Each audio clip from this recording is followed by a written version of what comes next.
Guys welcome back to my another mini blog. আশা করি সবাই তোমরা ভালো আছো। আমি আছি অনেক ভালো। তো আজকের ভিডিও আমি এখান থেকে স্টার্ট করেছি, স্কিপ না করে পুরো ভিডিওটা দেখবেন। তো ঘুম থেকে উঠে ফ্রেশ হয়ে টিফিন করে নিয়েছি। তো আজকের দিন আমি কি কি করছি তা সবকিছু তোমাদের সাথে শেয়ার করবো। তো প্লিজ সবাই দেখবেন।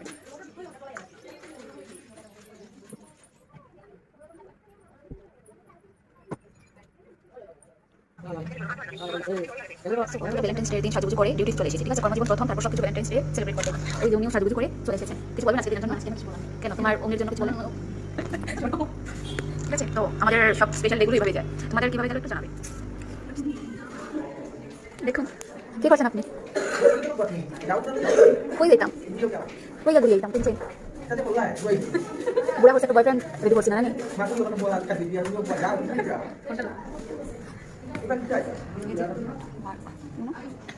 আজকে দিনটা আপনার কেমন গিয়েছে? আপনার কেন আপনার তো বয়ফ্রেন্ড আছে? আমি একটা কথা বলি আপনাকে, বলো। হ্যাঁ, জীবনে বয়ফ্রেন্ড বানাবেন না, এটা জানাবেন না। গুড, সিঙ্গেল থাকুন, শান্তি পাবেন। কারণ বয়ফ্রেন্ড থাকলে কি হয়, না থাকলে কি হয়, এটা জিজ্ঞেস করে না, ওই জিজ্ঞেস করে না। তুমি ডিউটিতে মোবাইল দিয়ে কি করছো? এই যে আজকের এই স্পেশাল দিনটাতে আমরা কি কি করছি সেটাই। তো ডিউটি শেষ করে এখন খাওয়া দাওয়া করতে গেছি। গিয়া খাওয়া দাওয়া করার কারণ হইতেছে আমার ফ্রেন্ডের রিসেপশন পার্টি আসলো, তো সবাই মিলে খাওয়া দাওয়া করতেছে এখানে। তার কিছু ফটোশুটও তোমাদের সাথে শেয়ার করবো, তো দেখবে।